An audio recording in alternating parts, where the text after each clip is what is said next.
ബിസിനസ്സിലാവാം ഏതിലാവാം നമ്മൾക്ക് ഈ self confidence എന്ന സാധനമുണ്ടല്ലോ. ഞാനാദ്യമേ അതിന് വലിയ വില ഓർത്തില്ല.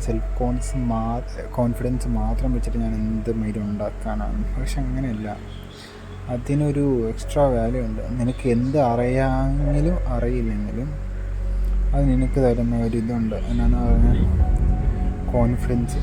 ഇതെന്നെക്കൊണ്ട് പറ്റും. കോൺഫിഡൻസ് അത് തരുന്നതെന്ന് വെച്ചാൽ ഇതിനെക്കൊണ്ട് പറ്റും, ഞാൻ ചെയ്യും. അറിയില്ല എന്നല്ല, നമ്മൾ ട്രൈ ചെയ്യുന്നുണ്ടല്ലോ. ആ ഒരു മൈൻഡ് സെറ്റ് എന്ന് വെച്ചാൽ ഇറ്റ് വാസ് ഡിഫറെൻറ്റ്. ചെയ്ത് നോക്കാം, കിട്ടിയാൽ കിട്ടി, പോയാൽ പോയി.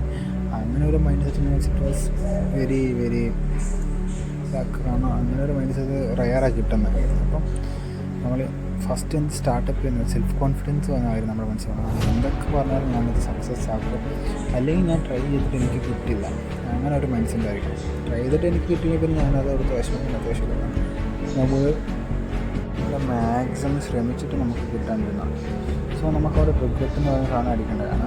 എന്തിനും നമ്മൾ ശ്രമിച്ച് നോക്കിയും കൊണ്ട് കിട്ടില്ല. അല്ലെങ്കിൽ നമ്മൾ ആ നിമിഷം ഒന്ന് ട്രൈ ചെയ്യാണ്ട് പോയിട്ട് നിൽക്കുന്നത് നമ്മൾ അതൊന്നും എടുത്തിട്ട് റിഗ്രറ്റ് അടിച്ചുകൊണ്ടിരിക്കും.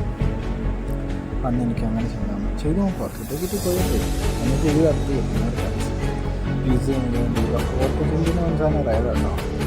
ഒന്ന് വന്ന് പോയാൽ പിന്നെ അത് കിട്ടില്ല. കിട്ടുമ്പോൾ അതിന് ഈസിയാണ്.